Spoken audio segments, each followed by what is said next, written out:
નમસ્કાર, આપ જોઈ રહ્યા છો ઓસ્કર ગુજરાતી ન્યૂઝ. હું છું આપની સાથે ભાવના ચૌહાણ.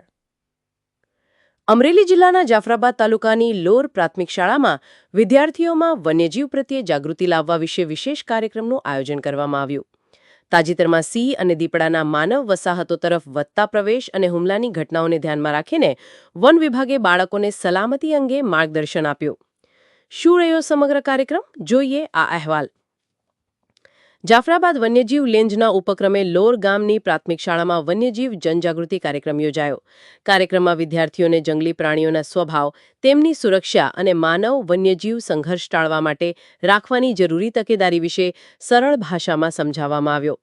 વનરક્ષક રોહિસા, વનરક્ષક હેમાળ, વનરક્ષક નાગેશ્રી તેમજ ટ્રેકર મિત્રોએ વિદ્યાર્થીઓને જણાવ્યું કે વન્યજીવ દેખાય ત્યારે ગભરાટ ફેલાવાને બદલે વન વિભાગને જાણ કરવી, ટોળું ન કરવું અને સુરક્ષિત અંતર જાળવવું ખૂબ જ જરૂરી છે.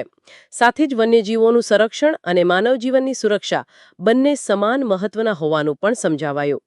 કાર્યક્રમ દરમિયાન શાળાના આચાર્ય અલ્પેશભાઈ ગોહિલ, શિક્ષકગણ, એસએમસીના સભ્ય ડીડી વરુ સહિત મોટી સંખ્યામાં વિદ્યાર્થીઓ હાજર રહ્યા હતા. કાર્યક્રમના અંતે શાળા પરિવાર તરફથી જાફરાબાદ વન્યજીવ રેન્જના અધિકારીઓ અને સ્ટાફનો આભાર વ્યક્ત કરવામાં આવ્યો. કેમેરામેન સાથે DD Varu, Oscar Gujarati news, Jafrabad, Amreli.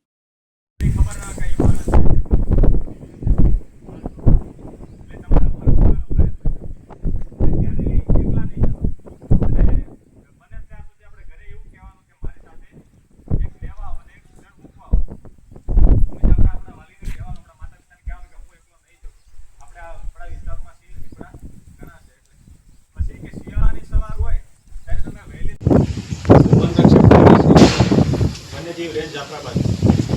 આપણે સમાચારમાં અત્યારે તમે સાંભળતા જ હશો કે માતા પિતા જોડે અત્યારે તમે સાંભળ્યું છે કે અનેક પ્રાણીના બાળકો ઉપરને હુમલા બની રહ્યા છે. તમે સાંભળ્યું છે ને? તો એ માટે આપણે શું શું કાળજી રાખવી જોઈએ એ માટે જરૂરી સૂચનો અમને આપીશું. આટલામાં કેટલા બાળકોએ સિંહ જોયા છે? બધાએ જોયા છે? ક્યાં જોયા છે?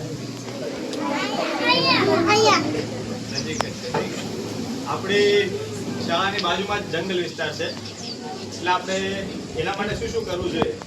તમે જોયા છે તમે શું કરતા? એના માટે જોયા પછી શું કરતા? સિંહ જોયો એના પછી શું કરતા?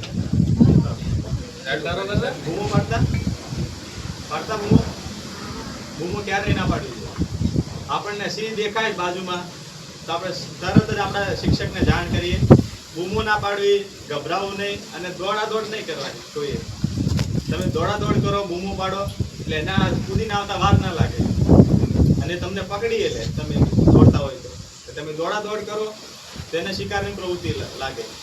મારું નામ કાર્તિક પટેલ, ઉપશિક્ષક શ્રી પ્રાથમિક શાળા. આજ રોજ અમારી શાળાની અંદર હેમાળ બીટમાંથી ફોરેસ્ટ વિભાગમાંથી આવેલા કર્મચારી સ્ટાફગણ દ્વારા શાળાના બાળકોને સિંહો પ્રત્યે જાગૃતિ આવે અને સિંહ પ્રત્યેનો ડર દૂર થાય એ માટે ખૂબ જ સરસ રીતે માર્ગદર્શન આપવામાં આવ્યું. આપ સૌ જાણો છો તે રીતે સિંહ એટલે કે જંગલનો રાજા કહેવાય અને એશિયાટિક લાયન એ માત્ર આખા એશિયાની અંદર ગીરના જંગલની અંદર જોવા મળે છે. આપણા ગીરના 11 જિલ્લાની અંદર સિંહો વસવાટ કરતા હોય છે અને એમાંય લોર ગામની અંદર પણ સિંહોની અવર જવર અને વસવાટ છે. ત્યારે બાળકોની અંદર સિંહ પ્રત્યેનો ડર દૂર થાય અને સિંહ પ્રત્યે ખૂબ જ જાગૃતિ આવે એ માટે હેમાળ બીટમાંથી આવેલા પ્રજાપતિ સાહેબ દ્વારા ખૂબ જ સરસ રીતે માર્ગદર્શન આપવામાં આવ્યું અને બાળકોએ ખૂબ જ સુંદર રીતે જવાબો પણ એના